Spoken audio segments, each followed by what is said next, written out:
Hi, welcome to BrainyBuzz. This is Premvada and we are going through the JavaScript tutorials.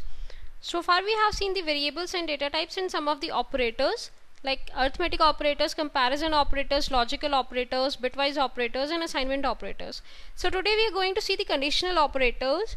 It's like sometimes we want to put some conditions in our code. That means if one thing is true, then a particular operation is performed, or if the condition is false, then another operation is performed.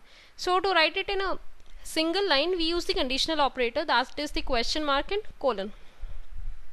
So in the first portion we put the condition over here, that if this condition is true, then expression 1 is evaluated, or if the condition is false, then expression 2 is evaluated. So let's see the demo for this. It's like I'll take two variables. A is 10 and your B is supposedly 4. So what you will write if I just want to print the subtraction and I don't want my values to be in the negative.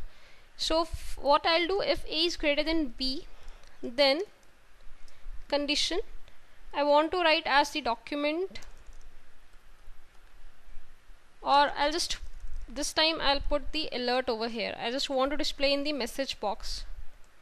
That means if A is greater than B, then it will print A minus B, or what it will do, it will print as B minus A.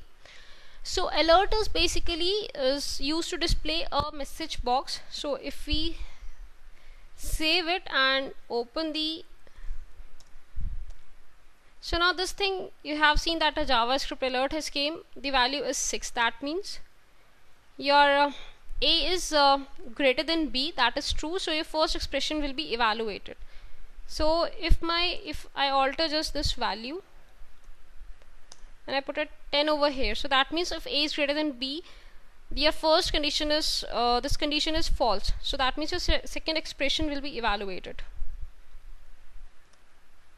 So now you can see JavaScript alert, the value will be 6, but this time your second expression is evaluated. I think this, or it's like I can put it as 17 over here. So 13. So this way you can write the conditional operators, and you can assign your particular like conditions, if conditions are like the true and false conditions in a one line, and you can evaluate the expressions according to your Boolean values. So thanks and have a nice day.